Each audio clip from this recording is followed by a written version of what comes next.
सहली या धमाल मजा मस्तीसह शैक्षणिक उद्दिष्टांसह सुद्धा आयोजित केलेल्या असतात.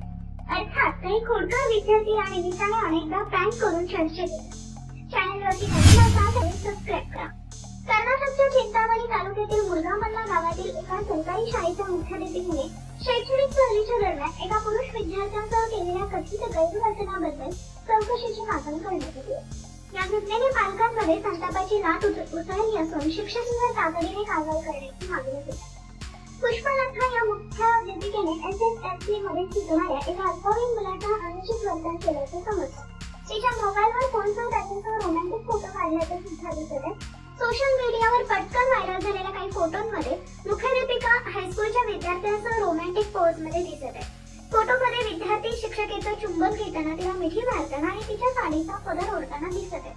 हा प्रकार उघडकीस आल्यानंतर पीडित विद्यार्थ्यांचे पालक घाबरले आणि त्यांनी तातडीने पुष्पलता गोंदी शाळेत भेट घेतली. या घटनेमुळे संतप्त झालेल्या त्यांनी गट शिक्षण अधिकारी BEO यांच्याकडे तक्रार केली आणि मुख्याध्यापिकेच्या वर्तनाची सखोल चौकशी करण्याची मागणी केली.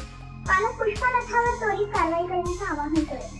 या घोटाळ्यामुळे शैक्षणिक सहली दरम्यान विद्यार्थ्यांच्या सुरक्षिततेबद्दल आणि आरोग्याबाबत चिंता निर्माण झाली. शाळेच्या व्यवस्थापनाला जबाबदारीने वागण्याची गरज आहे असंही काही पालकांनी म्हटलंय.